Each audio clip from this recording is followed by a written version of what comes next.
থেকে জাহান্নামের আওয়াজ, আল্লাহ তাআলার জাহান্নামের আওয়াজ।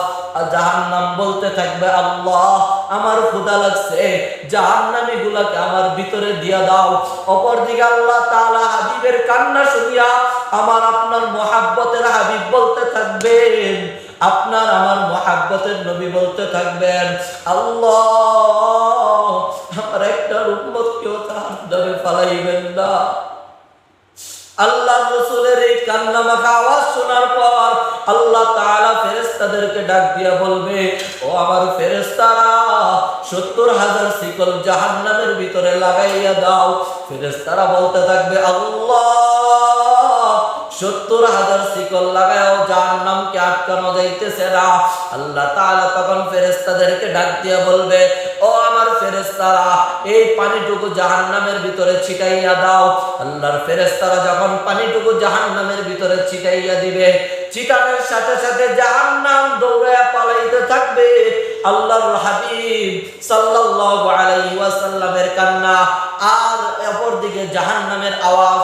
যখন জাহান্নামটা দৌড়াইয়া পালাইতে থাকবে, ফেরেশতারা ডেকে ডেকে বলবে, আল্লাহ এমন কি পানি এটা কি আবে হায়াতের পানি, না জমজমের পানি, না হাউজে কাউসারের পানি?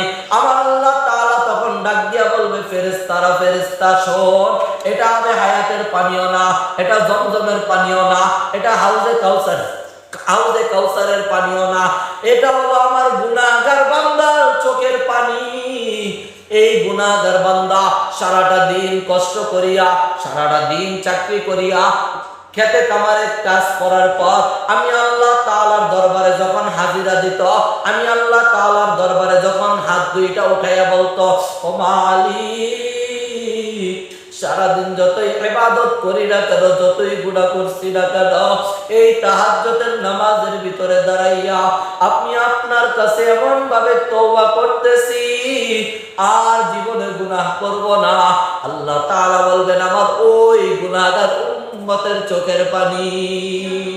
সুবহান।